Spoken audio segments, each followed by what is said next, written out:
Welcome to the Bill Kelly Podcast, critical discussions in critical times. Here's your host, Bill Kelly.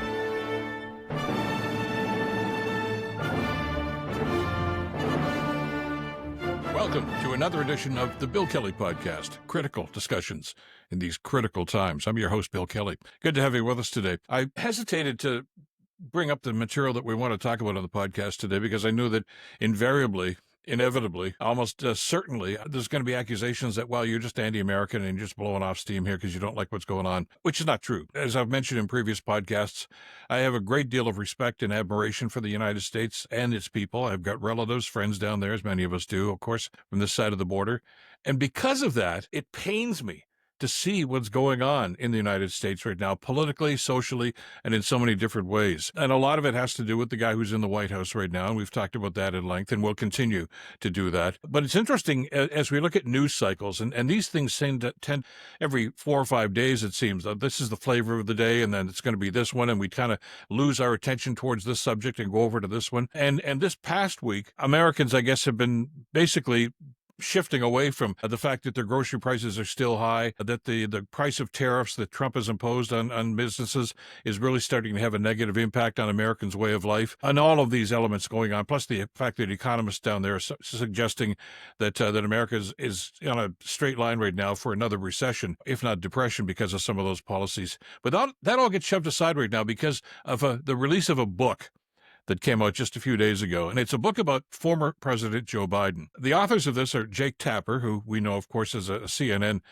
journalist and anchor for many years, and Alex Thompson, who is a journalist, a political journalist with Axios. The title of their book is Original Sin: President Biden's Decline, Its Cover-Up, and His Disastrous Choice to Run Again. It's some title, isn't it? And it encompasses just about everything that people have been talking about Joe Biden and chronicling, I guess, through the interviews that they've done, I guess, with former Biden staffers and other people around the White House at this time, about Joe Biden's cognitive decline. And in some way, they seem to be trying to tie this up to some of the problems that America is facing these days because of this cover-up, because of the fact that Biden himself had decided he was going to run for a second term, even though there were obvious signs of cognitive decline and other health issues that seem to be at play there as well. And I think oftentimes what's going on here is people are just taking this and running with it. And we need to put this in perspective. First of all, I think it was obvious to anybody who was watching that not just the debates that went on, presidential debates while Biden was still in the race, but even President Biden's demeanor, et cetera, over the last little while. You remember when it became obvious that it was going to be Donald Trump against Joe Biden, the jokes were just running rampant about, the decline of the old guys and geriatric presidents, et cetera, and it was all done tongue-in-cheek.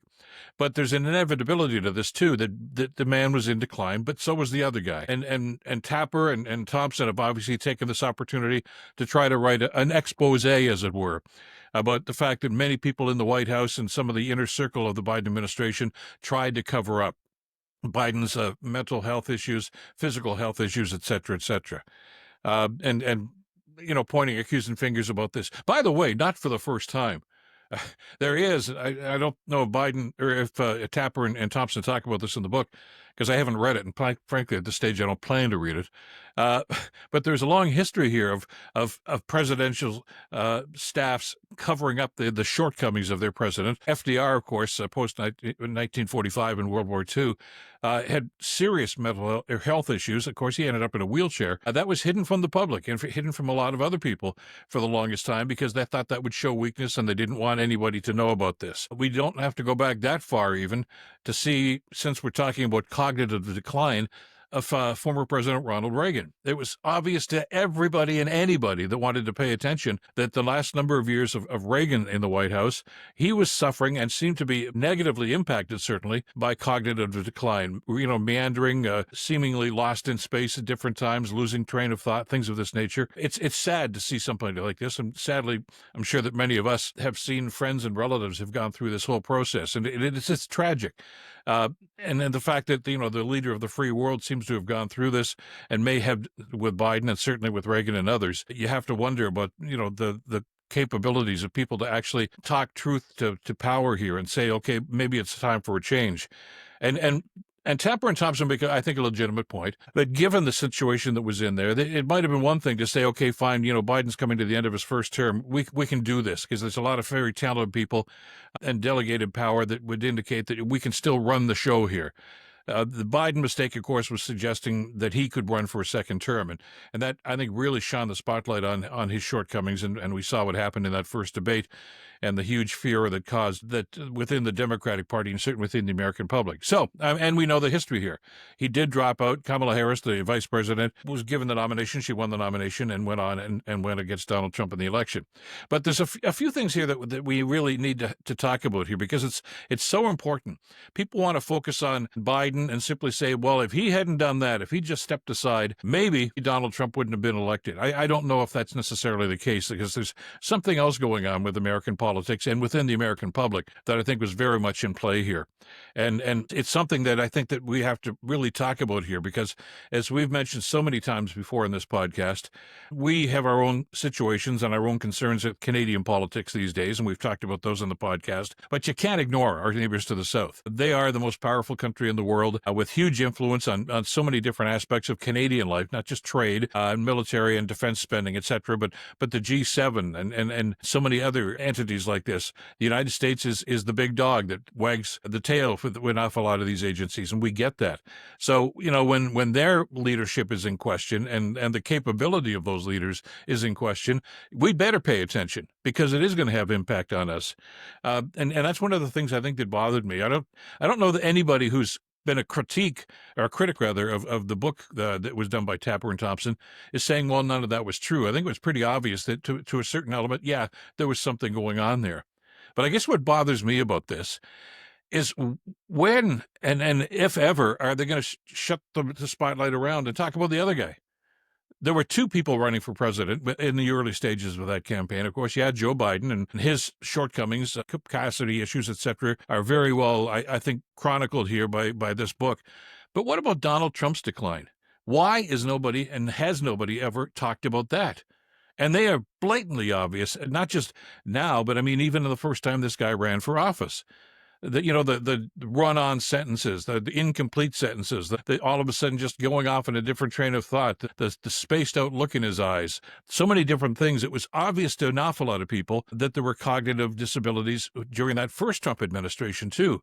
And if you're looking for validation for that, well, that was clear and in abundance, really.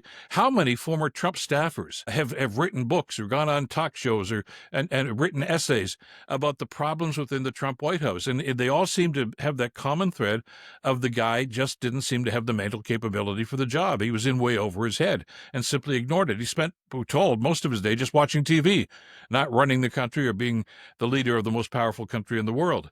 So that was there, and that was chronicled. Not necessarily while he was in office, but a number of people that served in those Trump administrations simply said, yeah, this should never happen again. But there we were. After the Biden administration, there's Donald Trump. The Republicans just rallied around this guy. And he was their choice once again. And that's scary because it was evident. I mean, this is a guy that clearly had problems when he was president the first time. They didn't go away. If anything, there seemed to be pretty strong evidence that they had become more severe over a period of time. And yet the Republicans and eventually the American people gravitated to this. Notwithstanding the testimonials from the Kellys and from the Millies and some of the other people that worked in that White House and long lists of other people that had secondary roles in that administration that said, look, the guy just didn't have it. He was out of it. Some pretty strong language by some of those people. But Americans just seem to ignore that. And that's, I guess, one of the great questions that I've had, and I think a lot of people have as observers of what's going on in the American political scene these days, is how could they possibly do that? How could they possibly look at a Donald Trump and simply say, yeah, but, and focus on a Joe Biden and simply say, yeah, you know what, we can't have somebody who's that old who doesn't seem to have it. They're not with it anymore. Trump hasn't been with it for 15 years, yet they seem to still embrace this guy. It's I guess, flummoxing, really, that it happens. And it's created now, because, a number of people who have come out in defense of Trump, I guess, as kind of a shield, if I can use that expression, since Trump is big on defensive shields these days, around Trump to make sure that criticism doesn't start to magnify. And the most recent one I just read the other day was in National Post. It was an editorial by J.D. Tuccilli, Mr. Tuchili is an American author and very right of center author who's written a number of pieces. He's in the National Post on a regular basis, but a number of other right-wing American publications too. The title of his op-ed piece was "A Cover-Up of Biden's Decline Made Trump Necessary." Necessary. No, it didn't. Nothing should ever make Donald Trump necessary. It may have put some doubt in people's minds, but not necessary. To suggest that American people would say that, well, look at Joe Biden's situation. Look at the way he performed in that first debate. We've got to move to Donald Trump. Two things about that. First one is obvious. When push came to shove, from Labor Day on, when the real campaign started, Joe Biden was not the nominee. Joe Biden was not running for president. So whatever was happening before that, whatever happened with his performance in those debates, that was prologue. That's gone. Kamala Harris was the Democratic nominee running against Donald Trump in that election. And Americans made their choice. Sadly, the wrong choice, I think, but that was it. And to suggest that one of the reasons for Donald Trump to ascend to the most powerful job in the world these days is because of Joe Biden's mental decline is a terrible, and I think misrepresentative description of exactly what went on. There's a much deeper and probably darker rationale that has to come into play here. I feel badly for Joe Biden and others that are going through the mental decline that we've seen, sadly, with so many people these days. But the American presidency in that election last year was between Kamala Harris and Donald Trump. And sadly, because of the choices that Americans made, they're facing the consequences of that. We just talked about that. The imposition of tariffs, the mollycoddling of Donald Trump with Vladimir Putin and other dictators that seems to go on. The way that he has not only distanced himself, but insulted a number of longtime G7 allies in the United States is becoming a much more of an isolationist country these days. But it's not because of Joe Biden.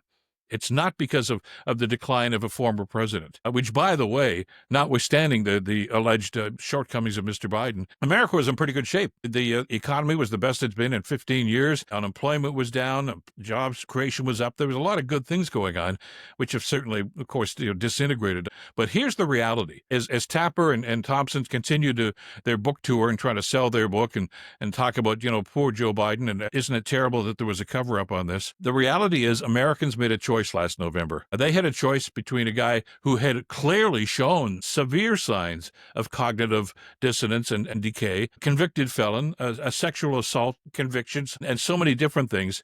And notwithstanding all of those shortcomings, notwithstanding the fact that this guy clearly was not capable of the job, they chose him. The majority of Americans chose him over Kamala Harris. And that's the choice that they made. So forget about the Biden situation, because that was really hearsay at that stage. People went to the ballot boxes that particular day and decided that they'd take a guy who clearly did not have the mental capabilities for the job and clearly just was defiant of just about every norm of society when it comes to sexual predators and fraud and so many different things. And he was convicted of these things. These weren't just accusations that we're throwing out there. So it seems to me that if you want to start looking even at this early date of some of the reasons why the Americans in their predicament right now, it's not because of the decline of Joe Biden. It's because many Americans simply decided that they were going to go with Donald Trump with all his warts, and they are many, instead of voting for a black woman. Yeah, racism, misogyny are key factors in this. And clearly, from what I'm hearing and what I'm reading, an awful lot of Americans are not ready to accept that. That's one element. They don't want to look in the mirror and see themselves. They'd rather point it at somebody else and say, well, that's the reason for it. If you really want to find out what's going on, Americans need to look inside themselves. And maybe they aren't the shining city on the mountain that Ronald Reagan had talked about. Maybe they've got a lot of work to do, too. That's it for this edition of the podcast. Thanks so much for being with us. You can catch us, of course, on Substack, on Spotify, certainly on YouTube, and so many different platforms, and we're always appreciative to get your feedback, and we'll look forward to your feedback on this particular issue, too. Thanks, as always, to Madeline Kelly for the great work putting the podcast together. I'm Bill Kelly. Until next time, stay in touch and stay informed. Bill Kelly Podcast brought to you by Wizen's Law, personal injury lawyers. Listen, you didn't choose to get injured, but you can choose the right lawyer. Wizen's Law, 905-522-1102 or wizenslaw.com.